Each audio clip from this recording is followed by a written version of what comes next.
Hello, can you hear me? Not very loud though. Can we pump up the volume as they say? Morning. Keep talking. 100.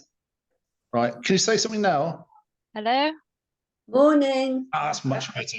Yeah, that's lovely. I hear you well now. Brilliant. Thank you for that. Lovely. Shall we start with a round of introductions? Because I'm not sure everyone knows Ella, for example. I'm gonna. Yeah. Hello. I think I've met most of people already during the PFAN meetings, online meetings. My name is Ella, and I work for Diversity Business Incubator. And together with Ian, we did food insecurity research within the BAME community, so Black, Asian, and other ethnic minorities community. Yeah, which a lot of you contributed to. Thank you very much. Yes, thank you very much. We will be sending. We have just printed out the results, and we will be sending them out. But make sure that everyone has got a copy. Yeah, lovely. Okay. All right, that's great. Hello. Ah, great. Lovely. I can see so. Brilliant. Okay, we're just doing a round of introductions, Kelly. So, are you happy to go, Kelly? Yes, I'm Kelly. I'm the Co-operative Food Organiser for Plymouth. I leave at 4 Greens, part of the food division there. I'm Kevin. I'm wearing my Changing Futures hat today, which I'm sure you've all heard of. If you haven't, I'll fill you in a bit. Yes, yeah. Kevin's one of our guest speakers. And Mark Rowles is coming in at 10:45 or thereabouts. So he's at another meeting, but he's coming in. So that's great. Okay, so I'm Ian Smith, and I think you all know me, so I won't bore you with any more about that. So if we go to the screen then, if we go across the screen in the order I can see it in, would you introduce yourself, Lindsay, please? Sorry, your bandwidth's very low, so it's not coming through very clearly, but I think you asked for me. I'm Lindsay from the Soup Run. Thank you. Right. And Hilary? Morning, everybody. I'm Hilary, also from the Soup Run. Brilliant. And who have we got next? So I'm going to have to... Jenny. Morning, everybody. I'm Jenny from Public Health. Doing lots of food stuff and know Kevin quite well. Okay, thank you. And Rachel? Hi, I'm Rachel. I'm from Citizens Advice. I, excuse me, I work specifically with the Food Bank project at Plymouth Oasis. I would turn my video on, but I don't think you can see me. It's come up with like a grey image of like a little camera. Oh, yes. I don't know why. Well, it's lovely to see you again anyway, thanks. Okay, now, Tammy, are you able to speak? If not, I'll speak for you. Yeah, hi. I'm driving up the A38 at the moment, so apologies for not being there in person, but I'm here in listening mode, but I'm just going to go quiet because you don't want to hear all the traffic. Yes, okay. Thank you. And Rika? I don't think Rika's not we'll able... listen, but cannot participate. No, right. So Rika is from all the good work that goes over in Saltash with the food bank and the whole PL12 work that goes on there. So yeah, it's so nice to see you, Rika. And yeah, and obviously you pick up on the song recording as well. And then V.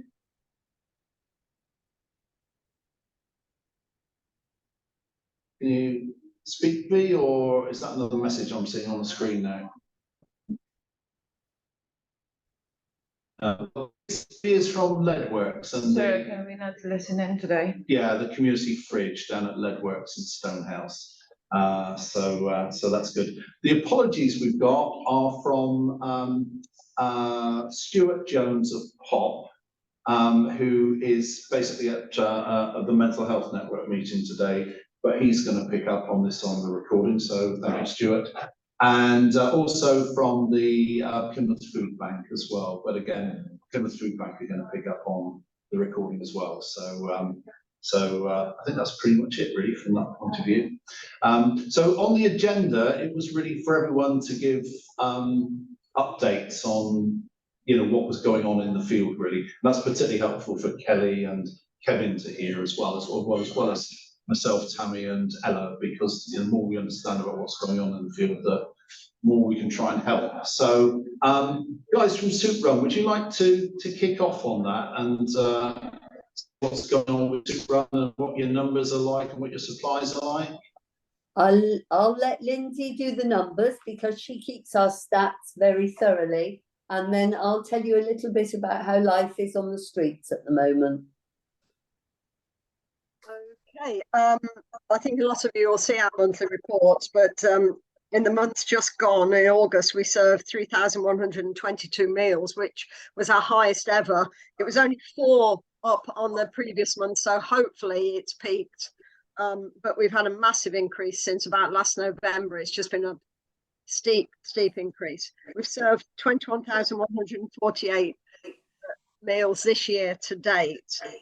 The other thing that's relevant this month, it's been a very busy month for writing things.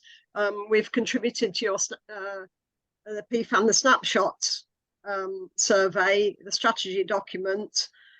We've developed a constitution of our own, and we've written an article for World Homeless Day on the 10th of October that will appear in the Alliance newsletter. Right. Great. Oh, well done. Okay, so picking up on World Homeless Day, the number of people in the city who are street homeless is higher than it's ever been. In August, 120 people were cited as street homeless in the city. The way for people to now be referred into accommodation has changed. There are very limited options at the moment for people. You will have seen today the article in on Plymouth Live about the tents on the Hoe. People are being given tents now so that they have at least some minimum shelter. Obviously, the location of the tents can be problematic. There's huge tension out on the streets at the moment, which can boil over into unrest. Last week, I had 3 incidents on the Monday night, a further incident on the Thursday night. People are very hungry and very frustrated about their situation. Very difficult times out there.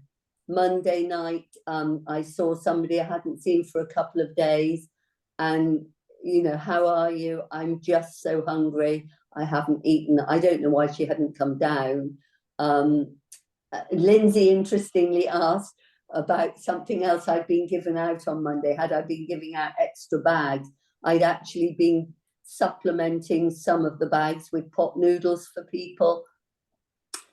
It really is a very difficult time out there at the minute.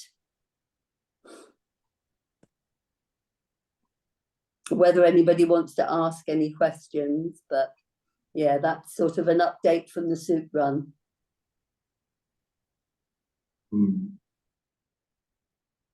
Can I ask a question?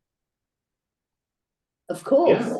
Well, thank you. I heard this yesterday actually, about people being in tents, and I was just wondering if there was like any further information you had on that, because obviously I'm taught something different and I advise something a bit different, and I was just wondering, as in, is it the council that are providing tents to these people, and why are they doing that rather than giving them emergency housing? Is there any more information that you know of? I think it would be wrong for us to speak on behalf of the council or the Rough Sleepers team. Just to say that the way people can access accommodation currently has changed, and it all has to go through the council, the one-stop shop. The tents have been provided, not by the Soup Run actually, because we can only afford to keep the number of sleeping bags in stock that we need to provide. Lindsay would be able to tell you how many sleeping bags we provided last month. Lindsay? 63 plus 7 roll mats and 15 blankets. So it's pretty much 2 sleeping bags a night. Blimey. So, Sorry, you know, but other voluntary agencies in the city are giving out tents. Yeah. I think and really I shouldn't really be speaking on behalf of the council, but my understanding is that the bed and breakfast bill is so high that people they're trying currently to reduce the numbers in B&B and move them into some more stable accommodation, but there just aren't the beds. We as a Soup Run, we paid for, I think, 7 nights of accommodation for people in August. So when there was an emergency, and yeah, we will pay for emergency accommodation if there's a real need, but obviously we couldn't afford to help house 120 people. Yeah, of course. Thank you for that. Sorry, Lindsay, your signal broke up when you said the number of sleeping bags. Can you just repeat that slowly, please? I think it was 63 sleeping bags, 7 roll mats and 15 blankets. So it works out at 2 sleeping bags per night plus. Thank you. Thank you. Yeah. Jeez. Yeah, I don't know what I can say really about what you've just said. I think Rachel Silcock from the City Council, the commissioning side of public health, listens to these recordings. You know, she I'll draw that to her attention, I think, to yeah, I think Rachel is pretty well aware of that, and we do get support from the Household Support Fund, of course, but I think the bigger issue is the number of people and their hardship. The costs attached to that are obviously important, but it's the human cost that's massive. Yeah. And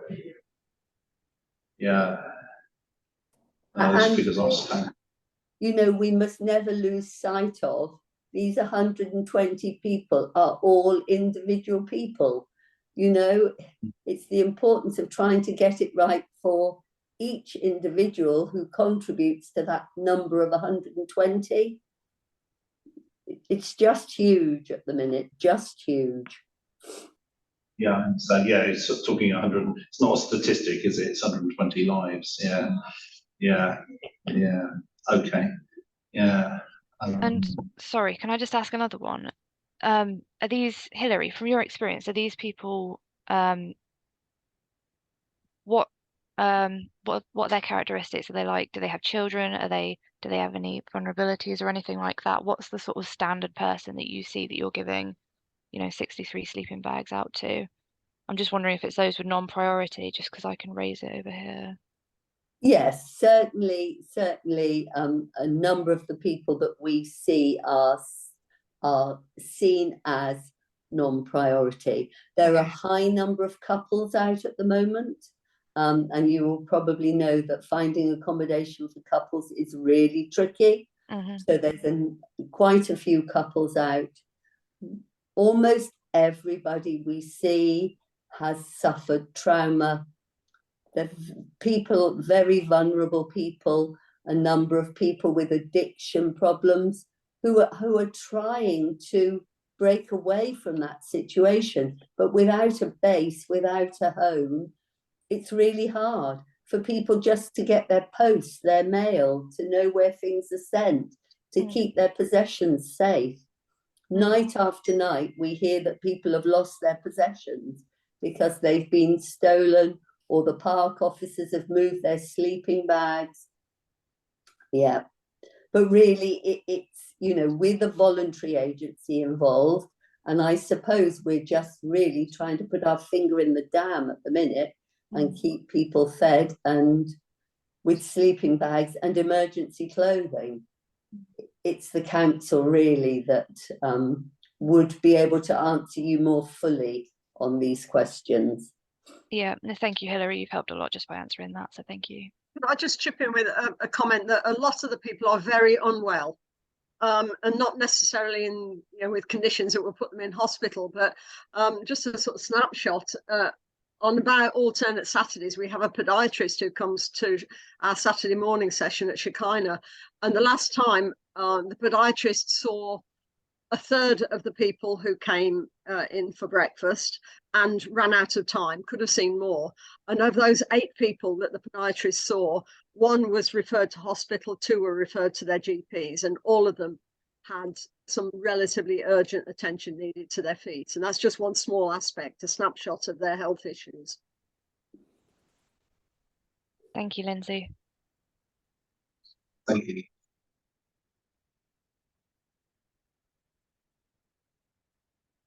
Yeah, I think we're all a bit stunned, really. It is very difficult to hear, but it's people's lives that we're talking about.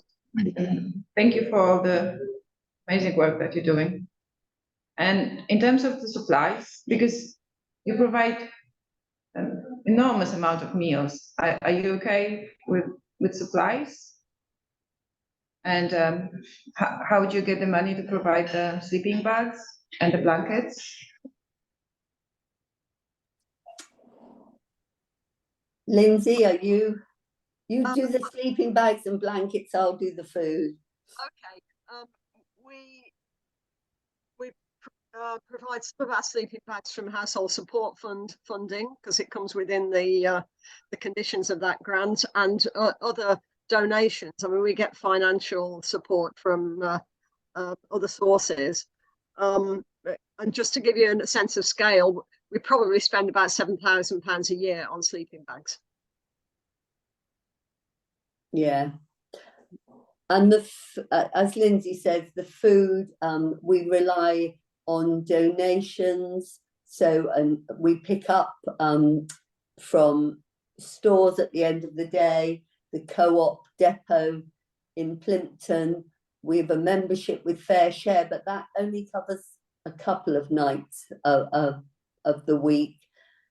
The different groups try to be as financially self-sufficient as possible, but then we have a central fund that people can access, because of course it's not just food, it's cups, lids, containers, the bags to put it all in, the flasks. One of my team ran over a flask last week. I'm just grateful it was only the flask that was run over, but you know, there's always those sorts of expenses as well. And we have, if anybody would like to sponsor, we have Aaron is doing a bike ride next Friday. He used to use the soup run very regularly, doesn't really need to access it now in the same way, but wanted to give something back. And he's doing a bike ride next Friday with some of our volunteers. So if anybody would like to sponsor him, I know he'd be delighted, as would we. If you look on my Twitter and Facebook accounts, you'll see the links. Yeah, it's great. No, we posted it up on the Food Plymouth Facebook, I know. But Tammy, when and Ella, when we do the follow-up to this meeting, let's make sure that the link and everything and info on that goes out with a follow-up to this meeting, you know, when the bulletin comes out with the recording and everything. That's brilliant. Yeah, good. Yeah, that would be great. Yeah, no, it's I think it's very important to get this information out. I'm still trying to think. So in terms of the what would be helpful to hear, I think, because I know it is a bit of a federal system, isn't it? You've got an individual organisation or business does the one night a week. Is that pretty much it? And it rolls on like a rolling rota. Would you like to say which, you know, sometimes it's churches, there's at least one business, I think, does it. Is that right? Would you like to say who they are? I'll do that for you. I sort of know it off by heart. Monday night Monday night's Hope Baptist. Tuesday night is St. Matthias on alternate weeks with a business team or a church such as St. Paul's at Efford covering the other night. Wednesday night is Mutley Baptist.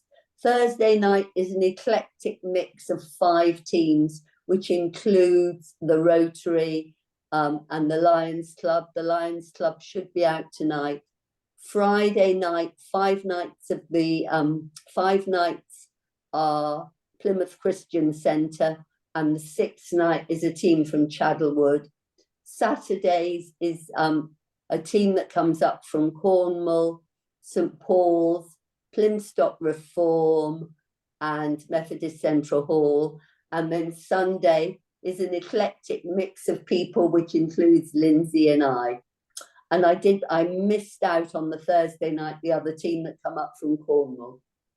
I'm always looking for extra teams, particularly on a Tuesday night.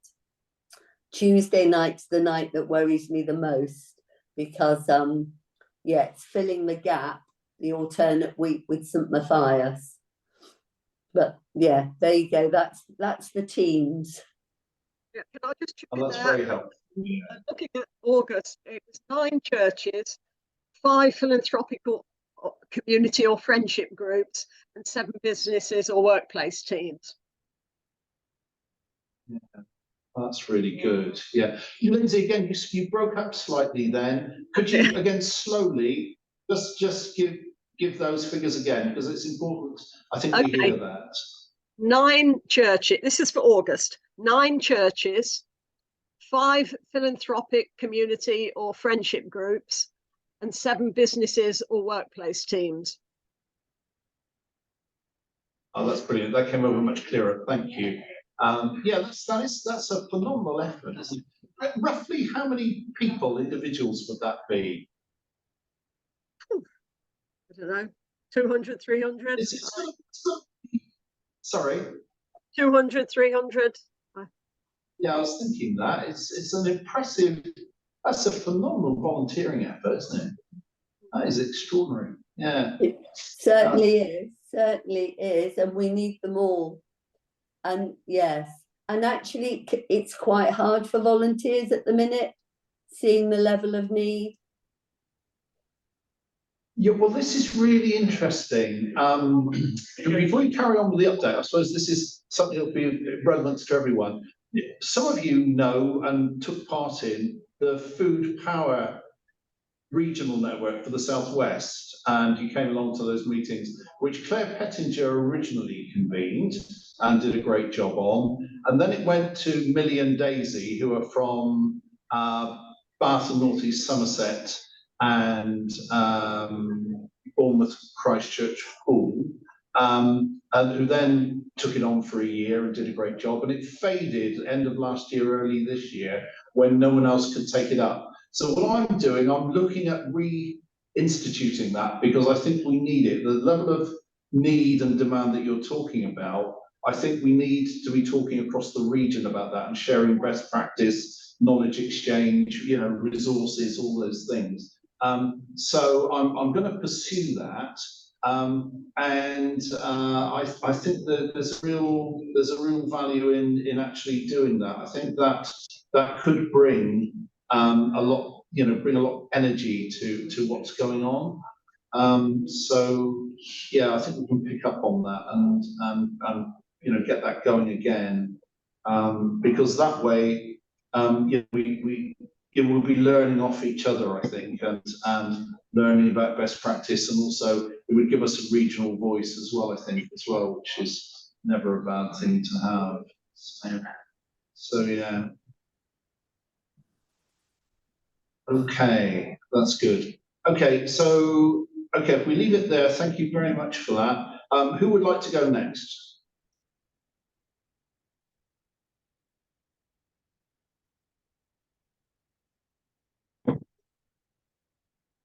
Don't be shy. All right, just while you're doing that, I'm sorry, I lost my train of thought when I was in the middle of that, partly because I'm somewhat upset by the figures, and I'm also tired because I finished very late last night. Just to say, so out of that conversation with Millie and Co, there was a lot of talk around the strain on organisations, on volunteers. And that's really where I started off on that run. And I know that I think Trussell Trust and others are trying to do their level best to provide support and, you know, mental health type support as well, because of the strains and everything that goes with it. It's one of the reasons Kevin's here today. But again, that's something else we can pursue through the regional network. That puts my regional network thing in a bit more context for you, which hopefully makes a bit more sense now. Because I was struggling, why did I start on this explanation? So that was part of it. So right, who else would like to go next, or do you want me to choose someone?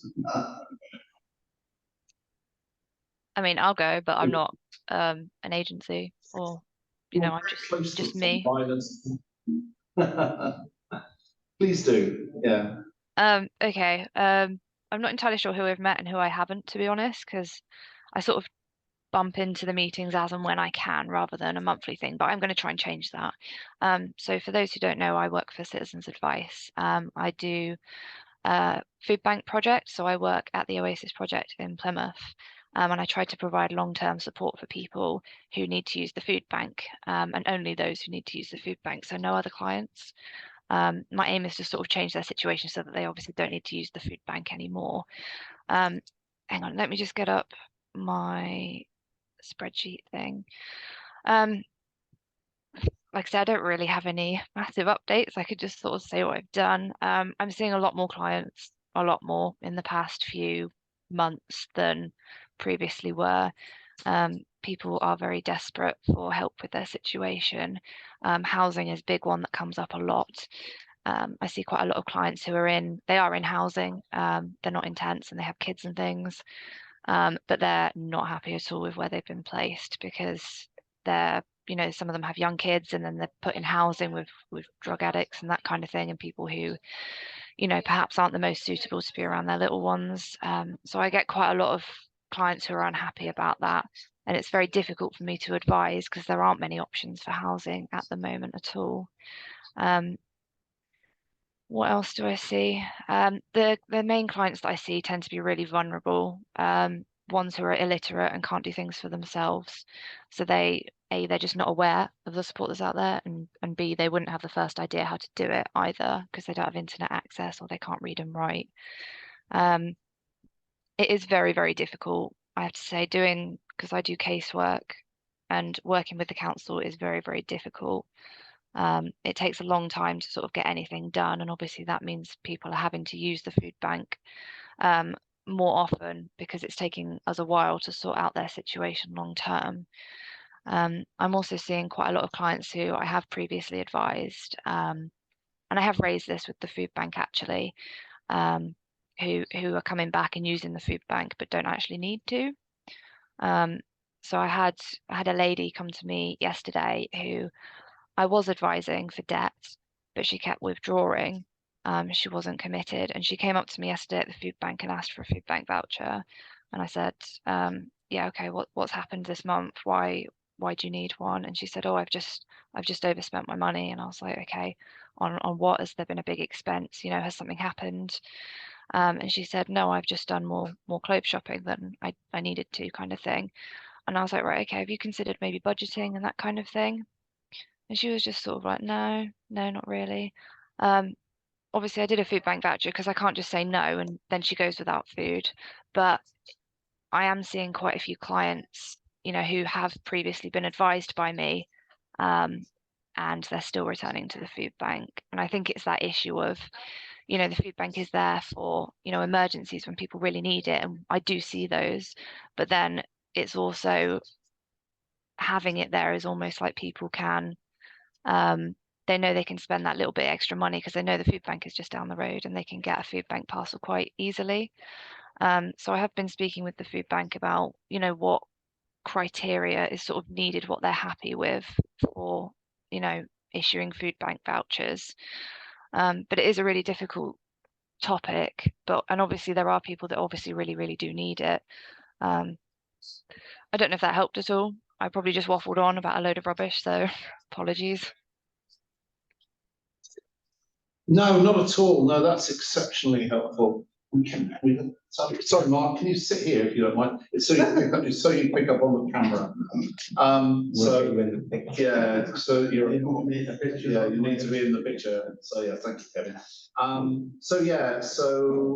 No, that's really, really helpful, and it informs other conversations which are going on at the moment around these matters. So thank you, Rachel. That's very relevant to the whole piece, I think. So yeah, no, we can we'll take those forward. Anyone else is available and would like to say anything? An update from the food co-op. That would be really good. Yeah, thank you. I'll just shut the door out there. It's not that hard. So we've had Manadon and Southway Food Co-op clubs running now for about 20 weeks.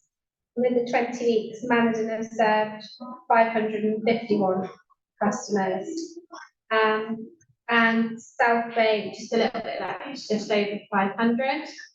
We have started up the food co-op, so a group that meets lots of parents from the school, and we've linked the school and the church together, so Mayflower Community Academy and St James the Max, and that's been going for 9 weeks now, and there's 20 members there and a small waiting list. So as people come off, we rotate the waiting list. And other members now have started to split, so they'll collect once a week and then their friends collects the next week.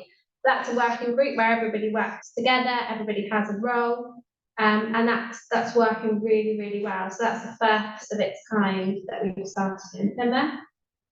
Met with the university, so Plymouth University yesterday, so the student union. We're going to start a fruit and veg co-op. So the fruit and veg will come from fair share, it's surplus. It will come in and we'll look at between 20 to 40 students being able to access like a pick mix box of fruit and veg, and they'll pay a small contribution towards it, just like we do with all of the co-ops. And it's all surplus, and it is all pretty much fruit and veg based with the co-ops. Other than Manadon and Southway, they are able to offer some ambient as well. And that's pretty much our update for the moment of the plans up until the end of September, beginning of October. Then we are looking at the first social supermarket. That's Rowles. Oh, yeah. So we're looking at that one. Good. And that will be the later part of October. Oh, that's good. So yeah, that's the update. Brilliant. Oh well, yeah, please just keep us posted and come whenever you can. It'll be brilliant. Yeah, great. Lovely. Anyone else on the screen want to say anything?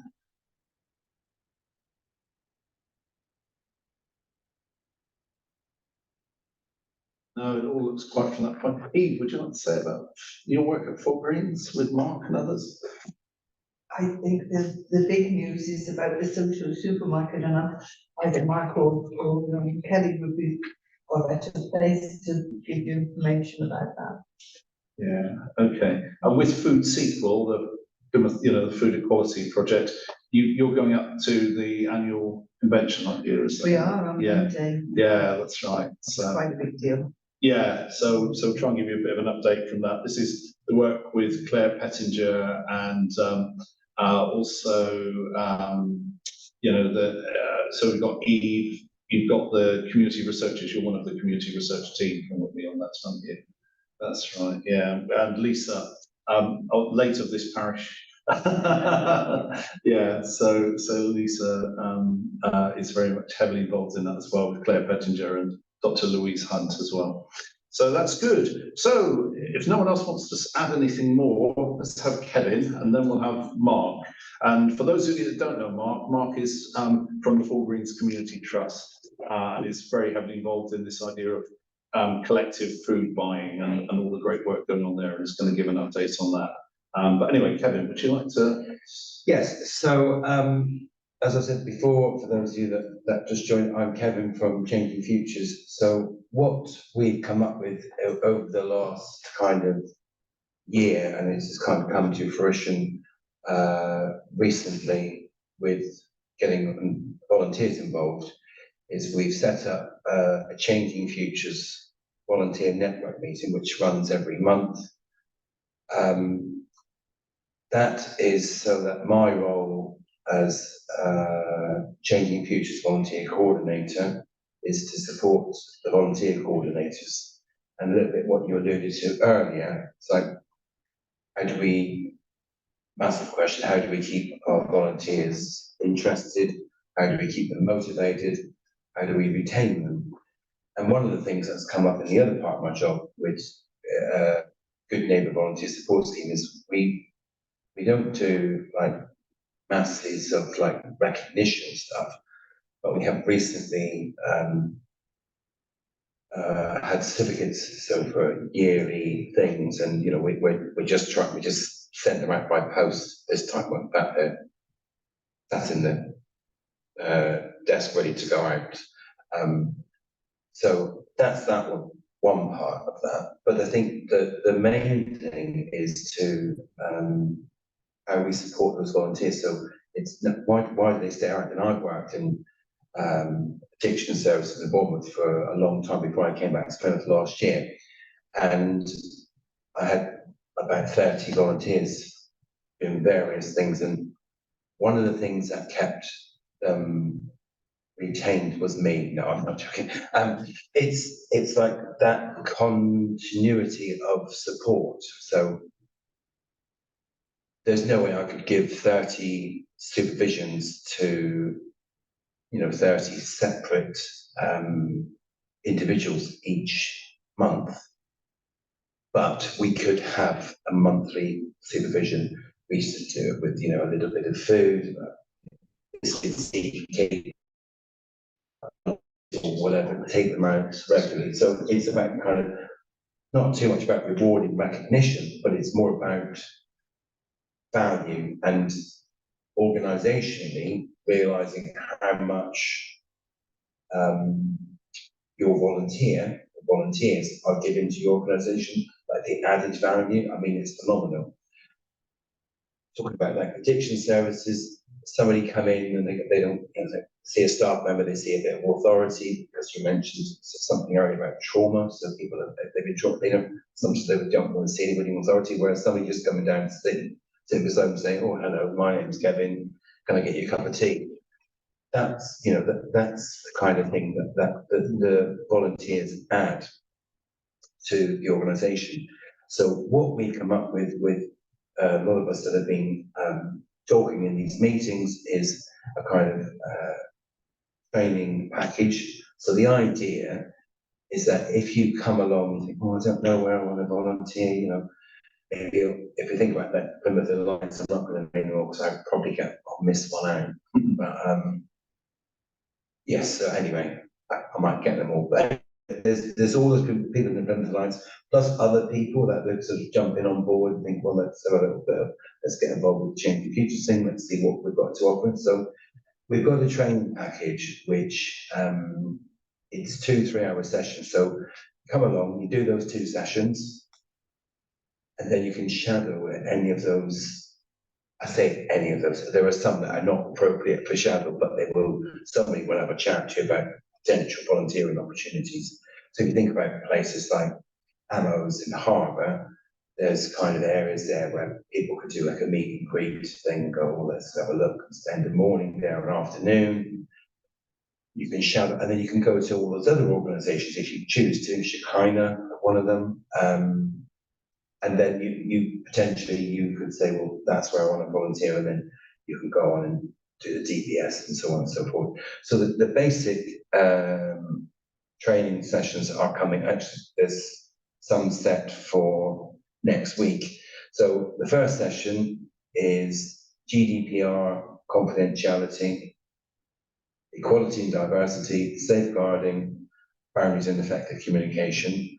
And then the second session is health and safety, drug and alcohol awareness training, well-being and signposting. And then there's a third session, which is trauma-informed practice training. So that's delivered by Vicky Brooks. What she does, normally, if anybody's been on it, it's usually a full day thing, and it can be quite emotive, whereas she's kind of tailored this for a 2-hour session, and it just keeps people it gives them a taster session, if you like, and then if they think, oh, I think I can handle this, they can sign up and do a full day later date. So that's kind of what the training package consists of. But also alongside that, it's like the package that going along with it is creating a small number of volunteers under the Changing Futures umbrella, which may or hopefully go along and complement the role of the peer researchers. You all know what the peer research is doing. The Changing Futures peer researchers are kind of working with different agencies and kind of evaluating the work that's done there. We're in the process of setting up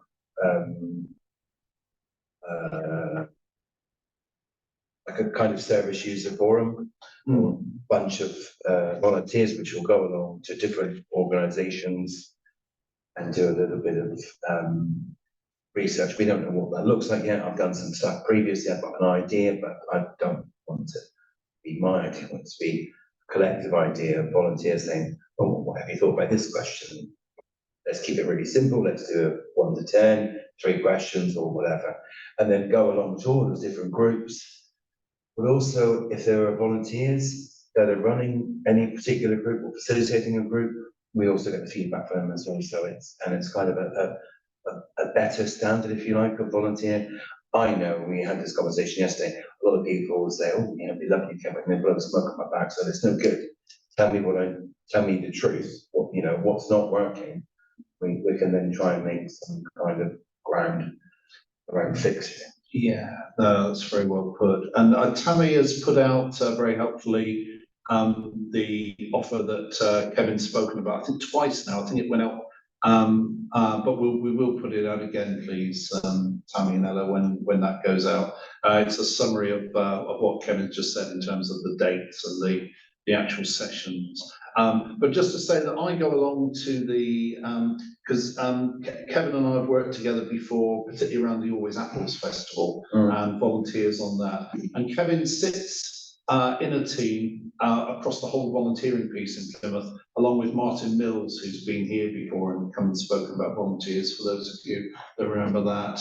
And also Neil Minion as well from the City Council, who does a whole bunch of volunteering. So basically Martin, Neil and Kevin all work together with this sort of slightly overlapping roles around everything to do with volunteering in the city. And I think this is really important going forward, because you're saying about the wear and tear and strain on volunteers.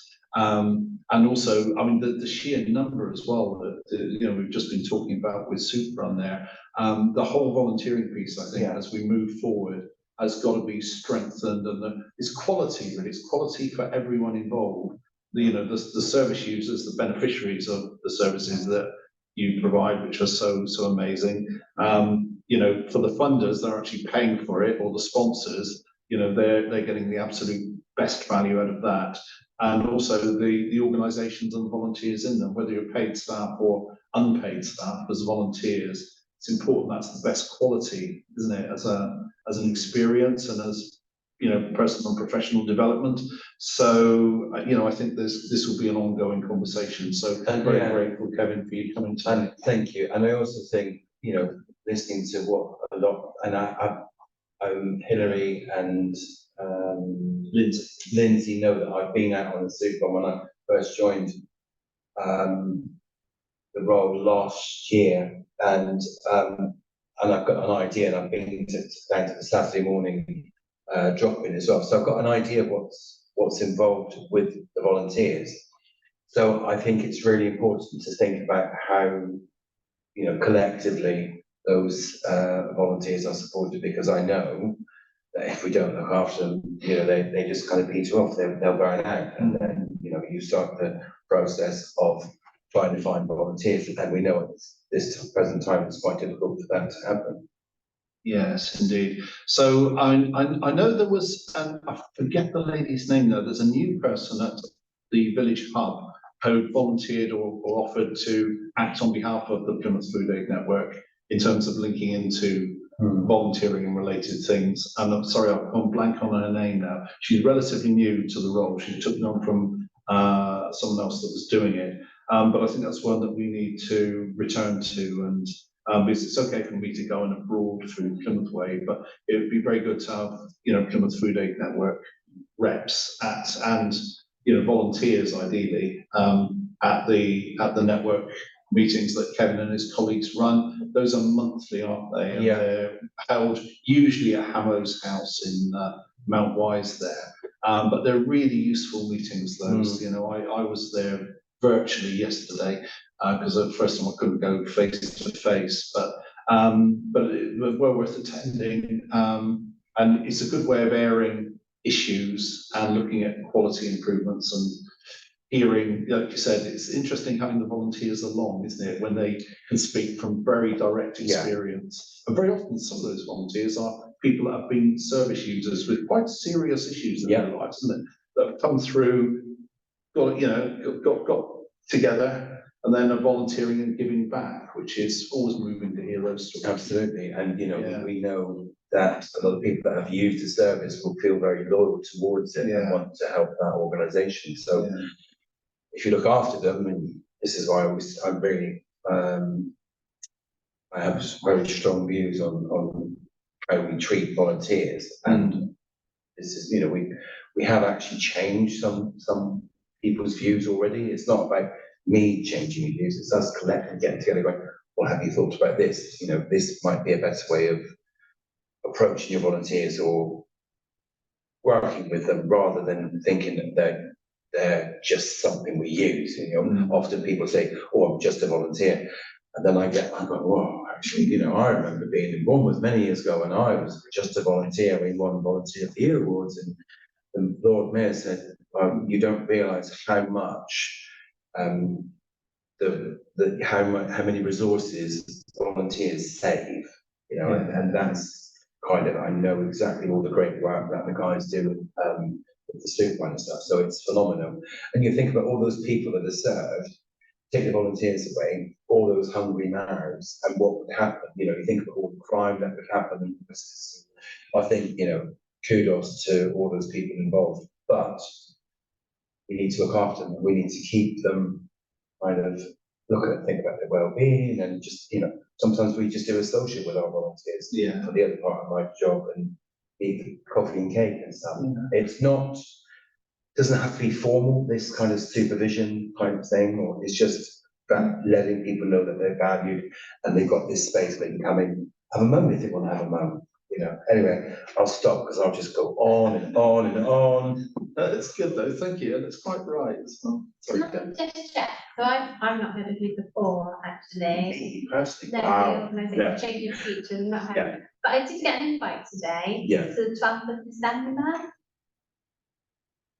Yes, I'll talk about it after, because I'm probably but Changing Futures, so basically Changing Futures works with people from multi-disadvantaged backgrounds. So all those people, so drug abuse, homelessness, prison service, so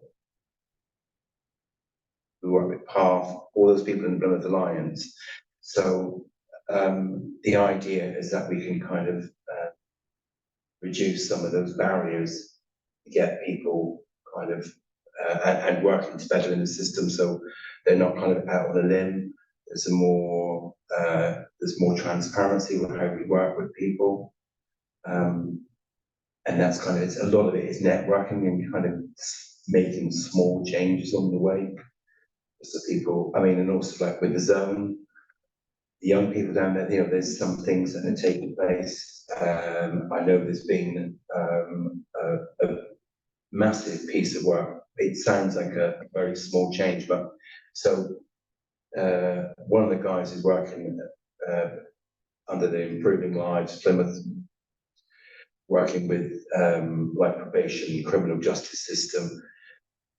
They had a system where they throw people out on a Friday, and then they may want to stay clean and sober and not drink or take drugs, and they throw them out on a Friday from prison, and there's nowhere for them to go. So I think they just changed the day where they don't send them out on a particular day anymore. So it reduces those risks of them reoffending and that kind of risk-taking behaviour.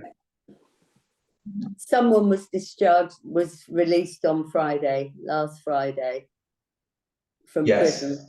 And it's just hopeless because they cannot do everything they have to do. get their scripts, sort housing. Yeah, really tough. It needs to change definitely to not a Friday. So fingers crossed we have some results.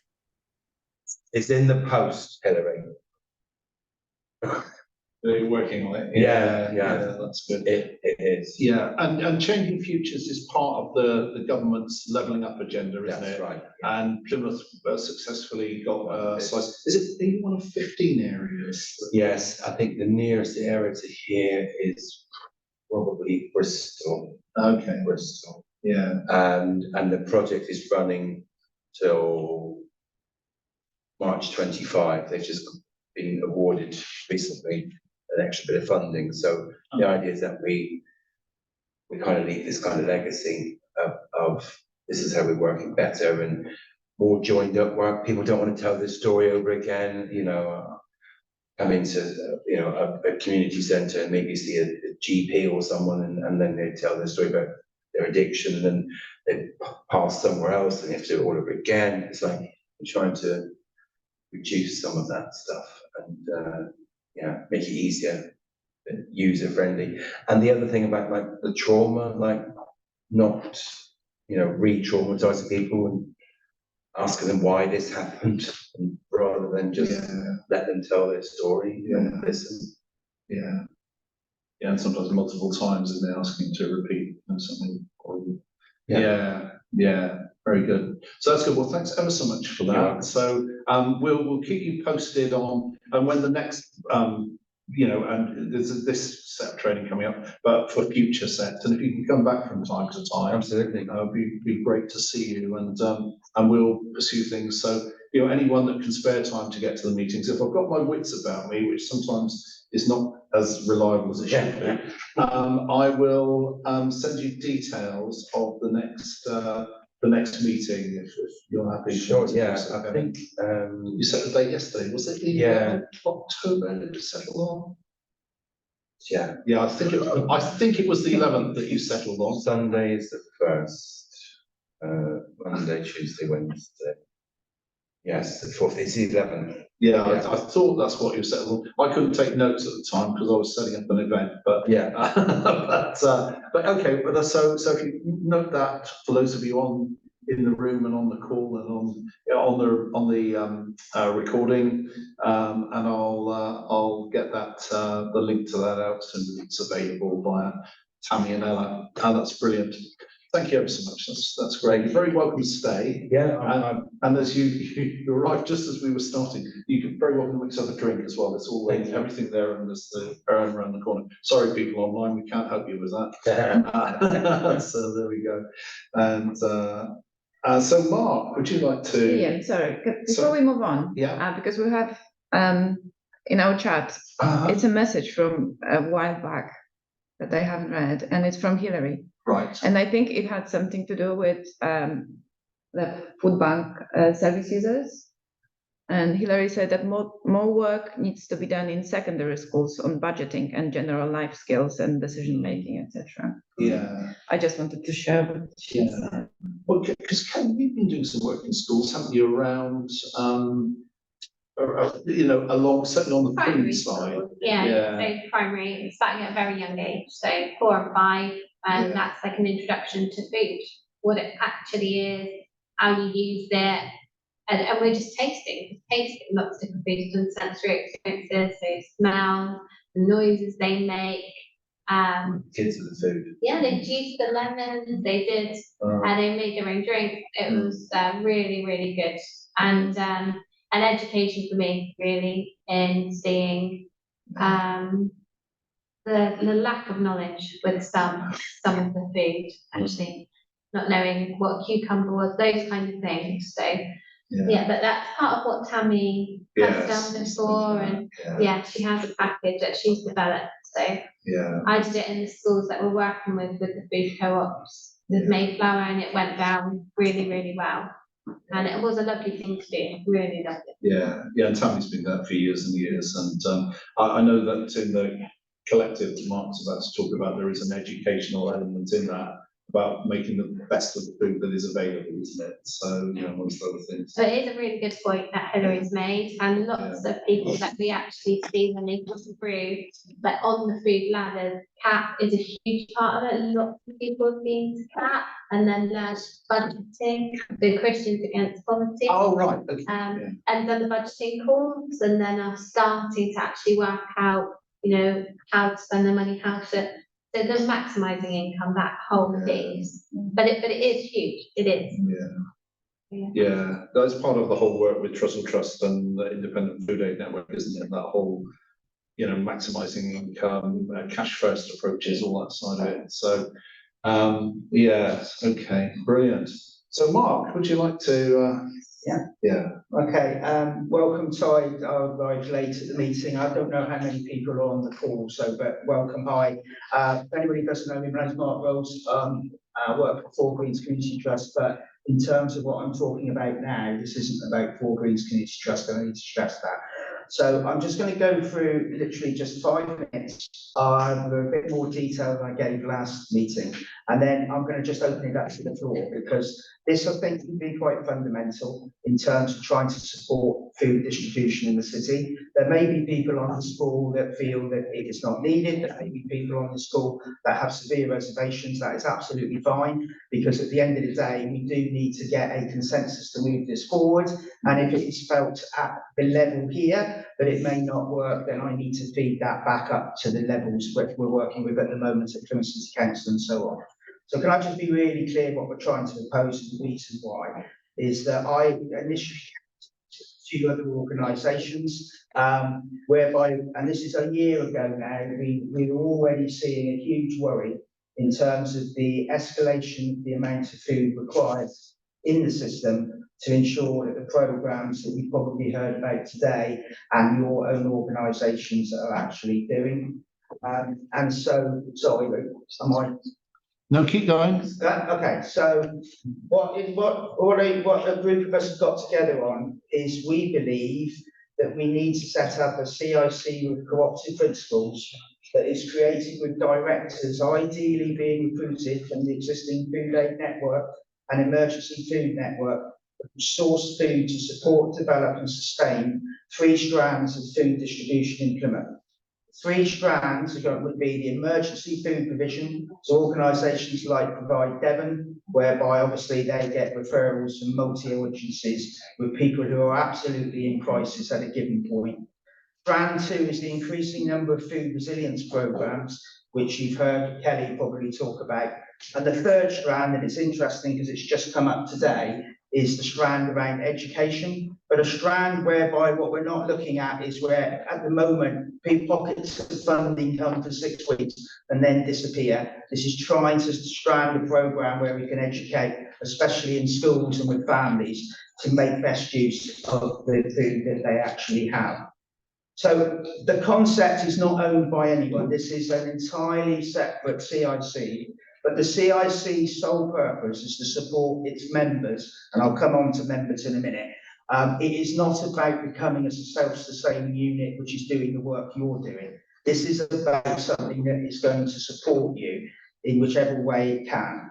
And so what I thought I would do is the information that I provided in note form is, and I gave to Plymouth City Council, I'd like to read to you. And then I'm literally going to open it up for questions. So what difference can the CIC make?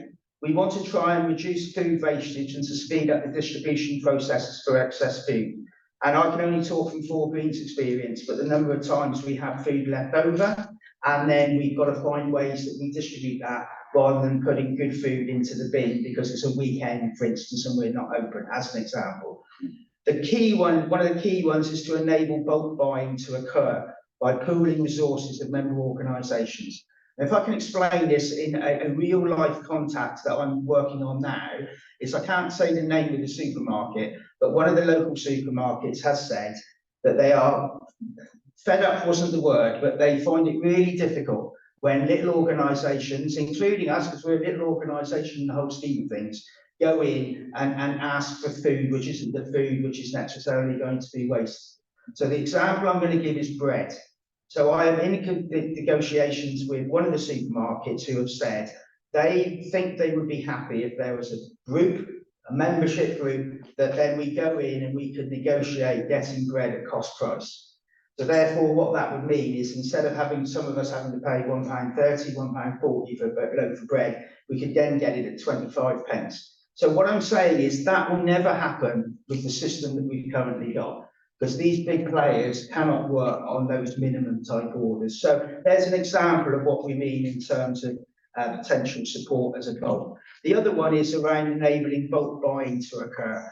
I pity I can't see people because some have got their cameras off. But I'm pretty certain that if I asked every organisation in the room here to put up their hand if they have either put money from their business in or their own personal money into buying food in the last month, I am absolutely certain that every organisation will put their hand up.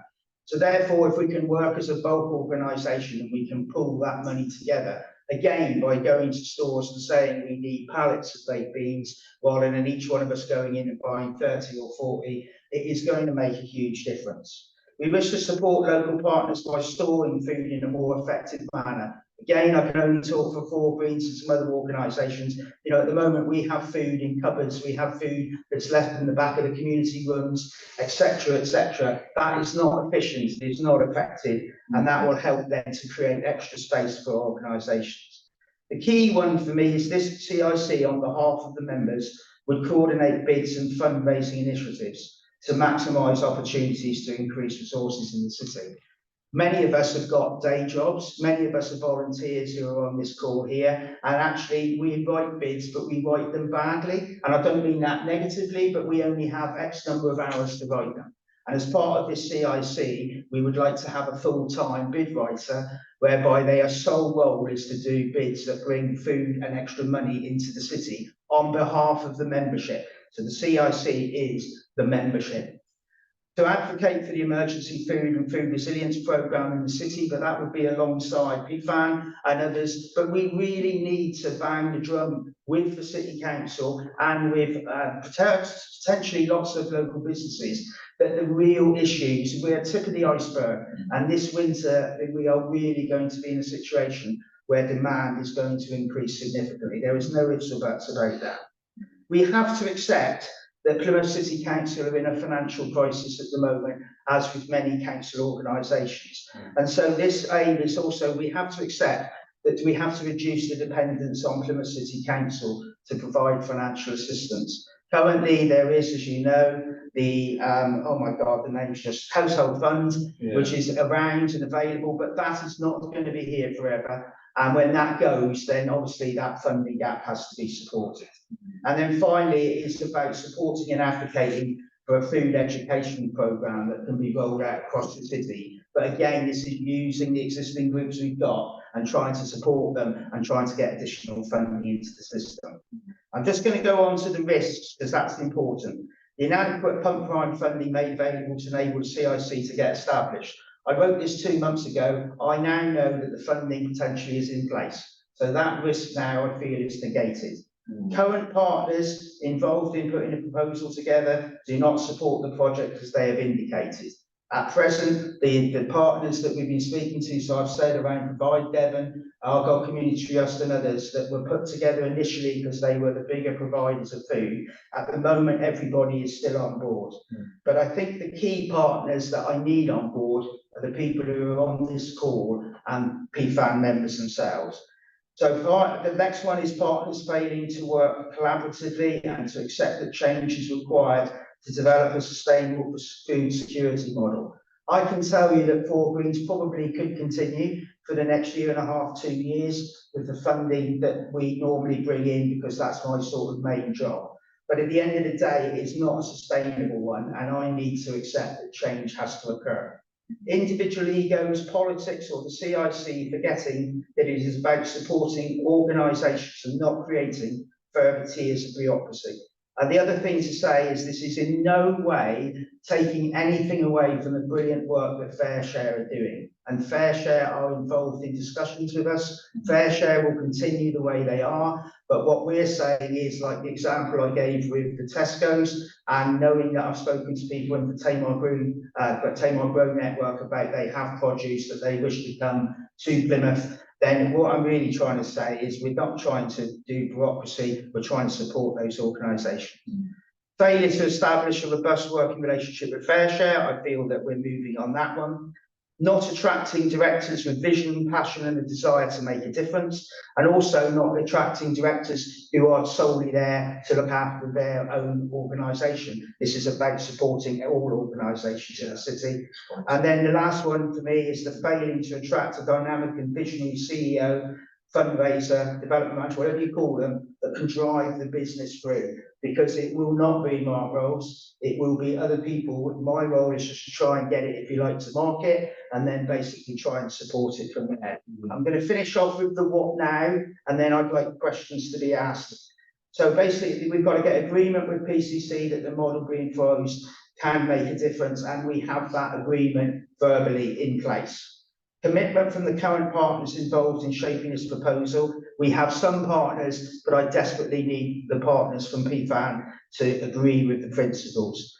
CIC to be established. So the CIC is in the process of being established. We're working with Andrew Shadrake. We have our aims and purposes in place, and that can be done quickly.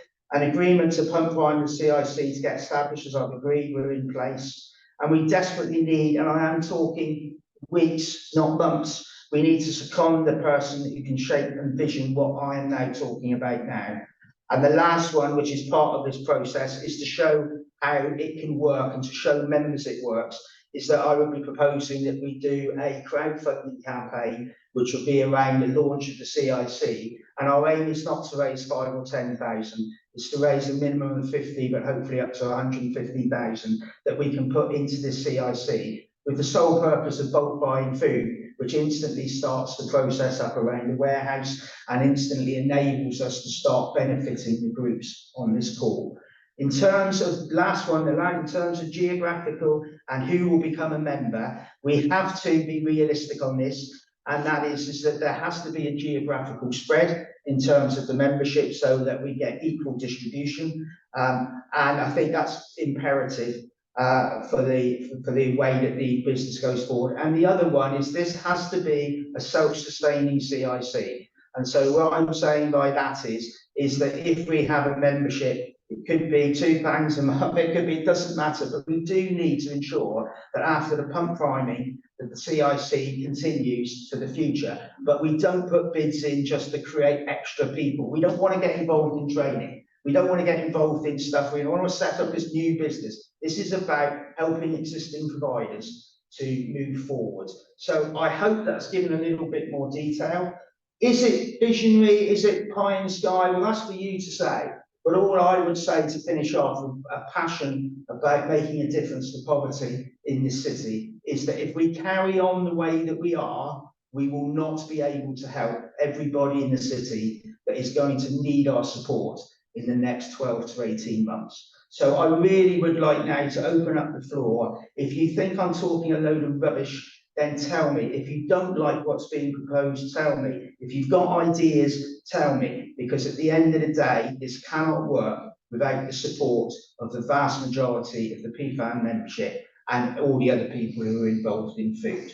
Ian, over to you on the floor. Yeah, brilliant. Can I just chip in one extra thing to what Mark said there, which is in the conversation with Millie and Daisy about the Food Power Regional work, they were saying around to their knowledge, Fair Share are looking at doing bulk buying as well, which is something Fair Share were never there to do, but they did do during the COVID emergency, and Mark and colleagues were involved in that as well. And can I just, that was a good thing. Can I come into that? Yeah. So I didn't know that, but again, this is where we need to have this work. Yeah. So if Fair Share thinking of bulk buying, we have funding as well. We potentially can work together to bulk buy, exactly, which then brings the price down even more. So that's not a negative, that's a positive in terms of how the CIC has to adapt to what is happening at this moment in time. That's right, and that's talking Fair Share nationally. On the regional level, I don't know, because Shelley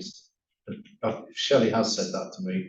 It hasn't stuck in my brain, which is possible. But anyway, hopefully we'll have Shelley Wright along as well, talking about the fair share side.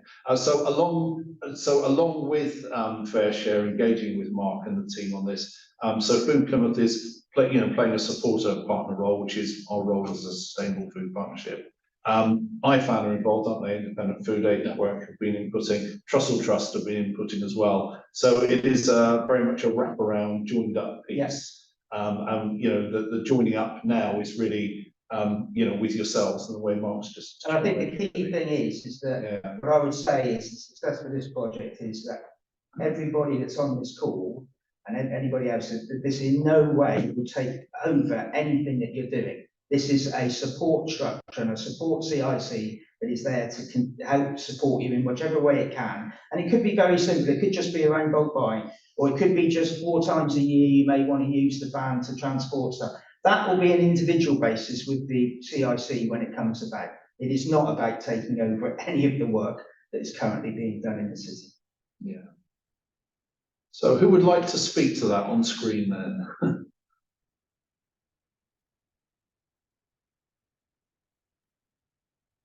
I'll go. Thank you. No one else seemed to really be volunteering. Knows you. Can you just explain who you are? Because then he'll be fully in the picture. Sorry, you cut off there at the beginning. What did you say? Would you just explain who you are to Mark? Because I'm not sure Mark would know who you are. So just introduce yourself so he knows what position you're speaking from. Oh, okay. Hi, Mark. My name's Rachel.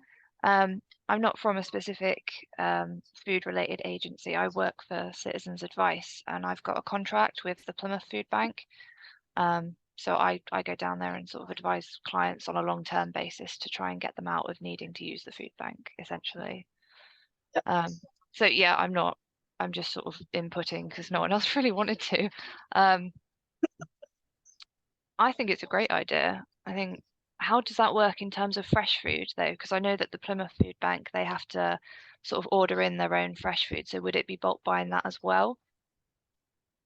Potentially, yes. And also potentially we already have had contact with local suppliers who have spare that doesn't go to fair share at the moment. So they would deliver it to the warehouse. Yeah. The aim would be that the warehouse that we have, we are looking at getting at least 1 van, maybe more, because then we need to get that out.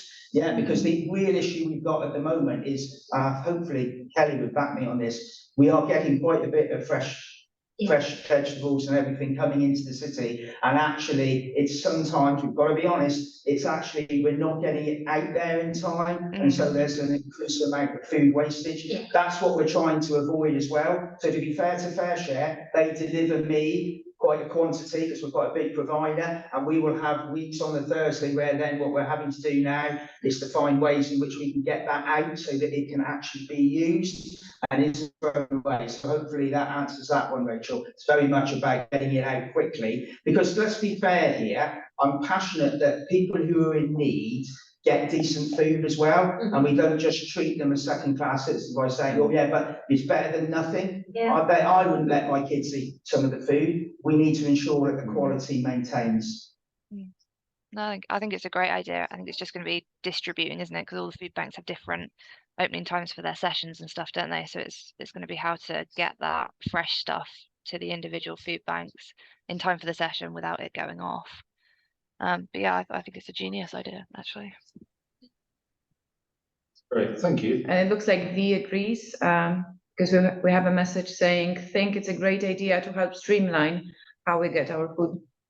And it's nice to hear from you, V, because I remember working with you over COVID when we used to go up to the warehouse when sympathisers were involved. So it's nice to know you're on the call, V. Yeah.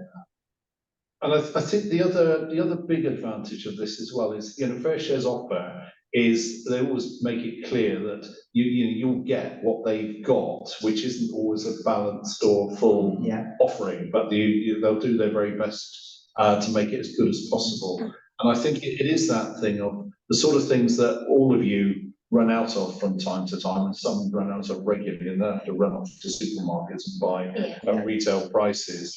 Looking at various, creative ways of overcoming that as So well. just come in there, I'll be very clear, to give a Four Greens example. At the moment, we're buying up to 120 loaves a week.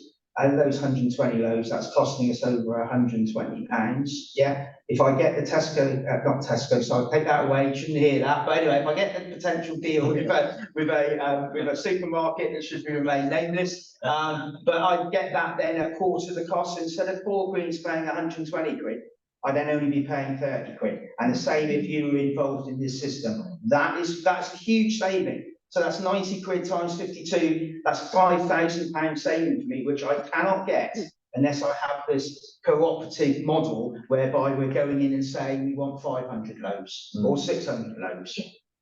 And Lindsay wanted to say something. Yeah, one of the documents we had the opportunity to comment on recently was the Plymouth Food Action Plan. I'm sure Ian's familiar with what that is, yeah, right. And quite conspicuous in that, I felt, and we felt, that there was no mention of the need for free food for anybody. It was very much a push towards cooperative models and self-sufficiency, and I get that drive and that ambition, but there will always be people at the difficult end of the bell curve who need free food. And so it's two questions really. Is this it is a strategy Mark has just presented, this proposal, is it going to be part of the Plymouth Food Action Plan, or is it something quite separate? Because it's that is the point. I'm sorry if the plan came over as that, and maybe it's not phrased. It is fully understood that there will always be need, and I've said that more times than I can count. In terms of, provide Devon was an example that Mark gave, your soup run's another one. That there will always need to be, I mean, the Trussell Trust food banks, there is a necessity to do, free food from that perspective, isn't it? So that we'll make sure that is in the plan. Well, Hilary and I have put in some notes on our concerns on that, so to Sophie. So the need for free food is acknowledged. That was my other question. That the people that we're serving on the soup run, they don't have kitchens. They don't. They're not in the market for having cookery classes or whatever. The majority of them, they need food today, and so they're at the really sharp end of need. So just to make sure that's extreme is part of the strategy. So sorry, and so apologies for jumping each time. I really wanted to hit this as soon as you said it. Yeah. The first strand is the emergency food provision. Yeah. And can I just say, one of the things I've been trying to push with the city is that for me, if the city has a limited resource, that the limited resource needs to go at the emergency end at people who are in absolute crisis. Yeah. So can I just say that's there? And in this document, which I've got here, I've got the soup one showing there's potentially one of those organisations that's in that boat. But I think I want to make a real clear statement here, because when we talk about free food, we're talking about free food to the person that gets it. But for organisations, we give free food as Four Greens, but we have to raise the money to give that free food. And so what I'm saying is, again, this is about understanding that although there's free food to the people who desperately need it, it isn't free to the organisations currently giving it. And therefore, I know of many organisations on this call that are putting their own money in and their own resources and reserves in, and that is not a sustainable model. We need to be bringing in money, and we're not talking about a bid for 10,000, but we need to be putting in the bids for millions to DEFRA and others, because we're showing a Plymouth united front to tackling what is, it's not about food poverty, this is about poverty. And that's what we've got to remember. And what we're trying to do with the strands, the work that Kelly's doing, is then being able to build resilience. So we're trying to move people away. And so I'm really interested in obviously CAP being involved, because with the wellbeing hubs and everything, it is a holistic approach of which providing the food is the basic essential to survive. And sorry if I'm coming over passionate, but I feel so strongly about supporting those people in our city who genuinely have a real need. Yeah, I mean, Hilary would be in a better position than me to say the proportion, but on the soup run, we do get some free food. It's free, obviously, to our clients, but we receive free food. I don't know if Hilary wants to comment on that. No, so you mean the co-op, what comes from like the co-op depot that would have gone to waste and they're able to save it and they pass it over to you, don't they? So, and we groups that collect from the co-op. It was the free food part, and this whole part was taken when COVID really happened, and then lots of the household support fund money was given to organisations and to churches. Food was bought in bulk from Lidl, from Aldi, and then it was given to anyone. So you were able to just go and pick up bags of shopping and take it with you. That happened a lot across Plymouth. And we were creating, and it really was a dependency on this free food, and no money was being given or exchanged for it. There was no help towards how we pay for it, and there was no plan for what happens when this funding runs out for these people who are now depending on this free food. And so that was why there was a look to move to the cooperatives. But it's been totally different. At every single meeting, we have talked about the soup run, provide them, and so what we call the emergency food aid that's needed, and that is looked at totally separately to then how we move up the food ladders to creating some resilience for people who are able to pay a little bit towards their food, but it is still subsidised in a way. It's just how we continue to keep moving people up that ladder. So no, we totally do understand that, and that was a huge part. Can I just say, hopefully I'm not playing semantics on this, so I totally agree with you, but we get free food when we've managed to deal with Lidl's, where once every 2 weeks we pick up free food from Lidl's, but it's not free because I'm very fortunate to have a haulage company that is doing as part of their social responsibility, picking that food up. And actually to Lidl's, it's not free. We have to remember that the supermarkets that are giving it, there is a cost to those supermarkets. Those supermarkets are being squeezed at the moment, their profits are being squeezed. And therefore, you know, that's where I'm now saying that food is now going to start not to be as abundant. That's just by the demographics of it. So I totally get where you're coming from, and I'm not here arguing with you, but I think we've got to remember that in terms of someone pays for the food at some point, and I think we just have to accept that. But some of us are lucky enough to be able to get it, and we can then give it out free. And with the soup run, it's clearly an organisation that is working with those most vulnerable, and therefore, you know, clearly is in that emergency group that we wish to support and give maybe a better variety of food, which then could help potentially.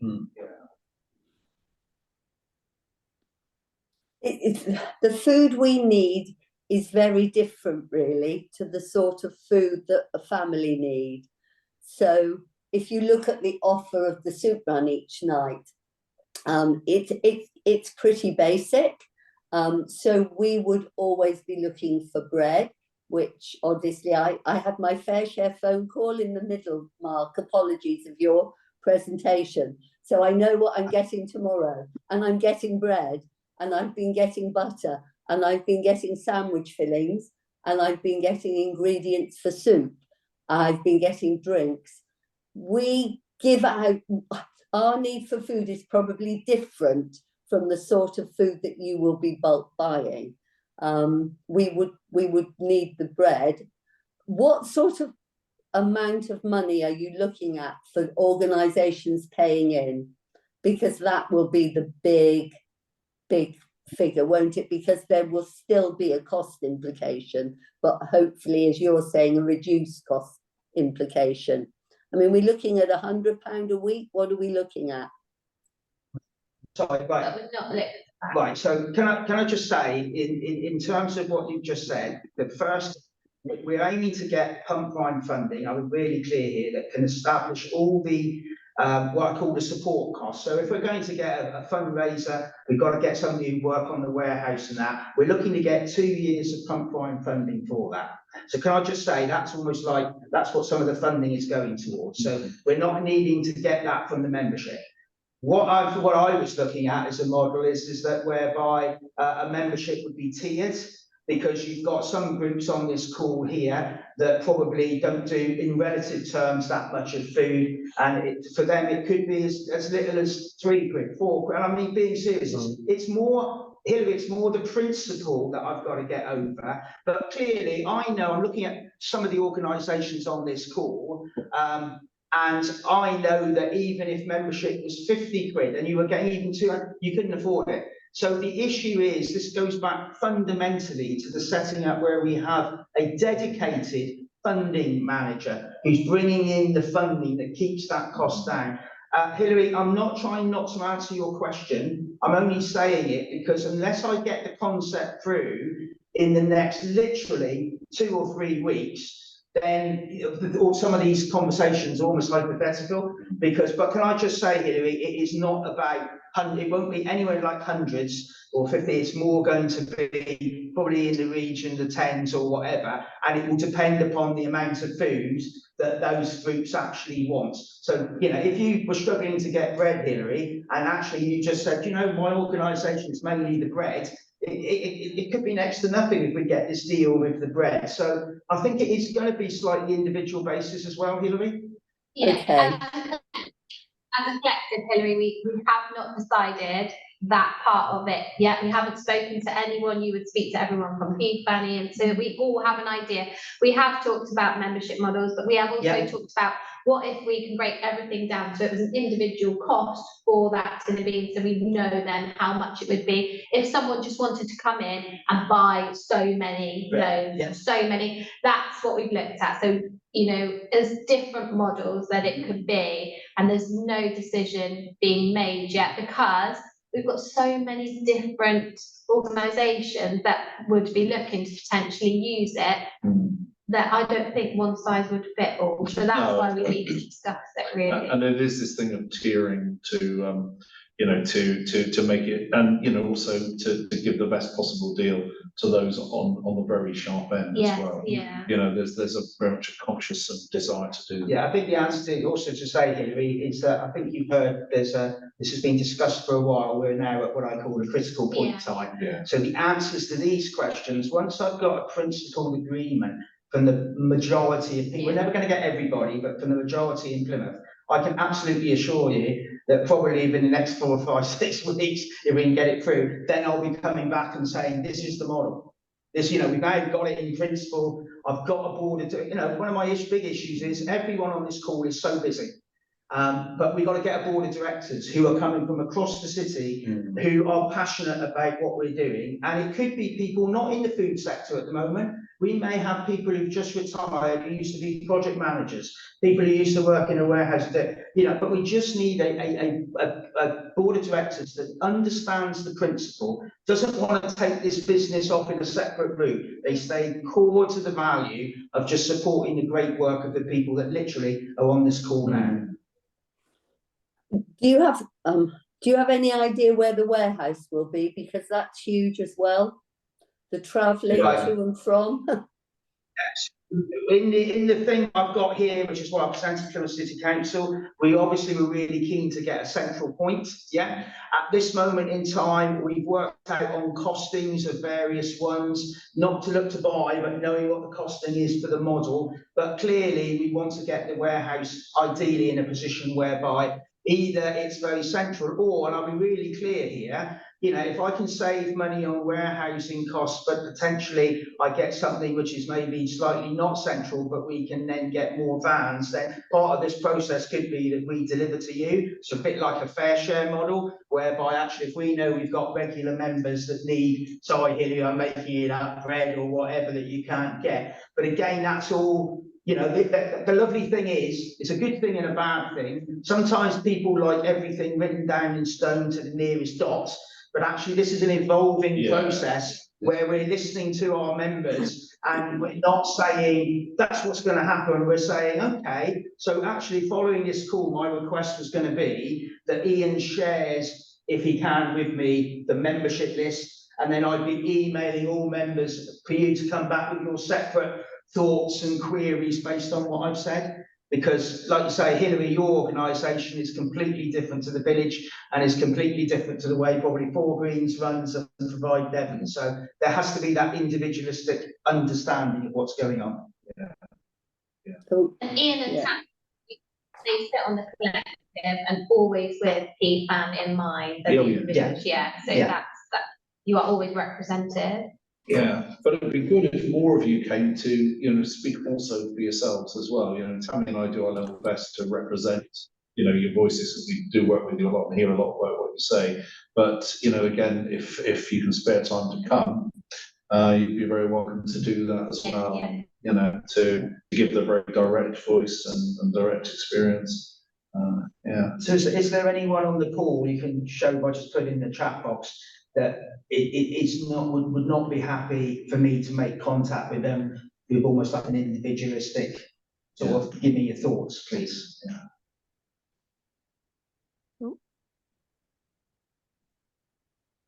Okay. Is there anybody else who'd like to speak? I see we've got the village on and a variety of others. I don't know if there's anyone else who wants to comment or have any concerns.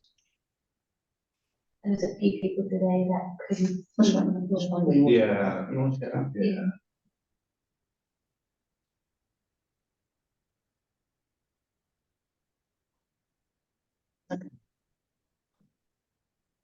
Yeah.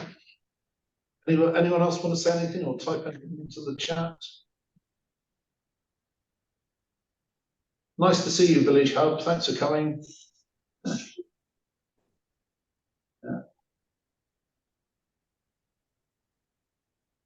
No, I think we're probably about there then.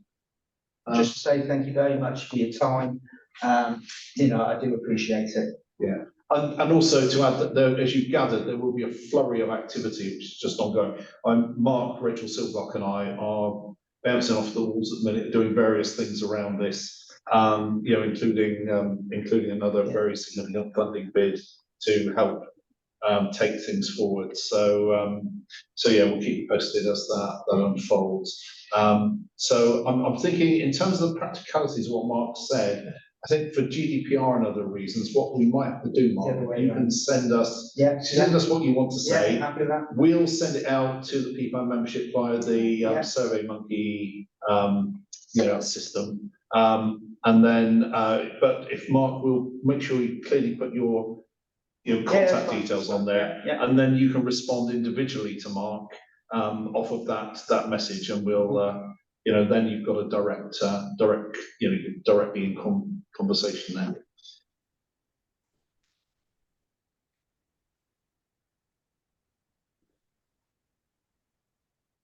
Okay, right. Okay, well, thanks ever so much, everyone. It's been a very powerful meeting, I think, on lots of levels. So great to see you all. You know, best wishes to all of you watching this on catch up and listening in on it. And again, you know, any questions, any observations, please just come back and we'll immediately engage with those. Okay, so thanks very much indeed. Okay, take care. Bye bye. Thanks, Ian. Thanks, everybody. Thank you. Thanks, everyone. Bye. Bye.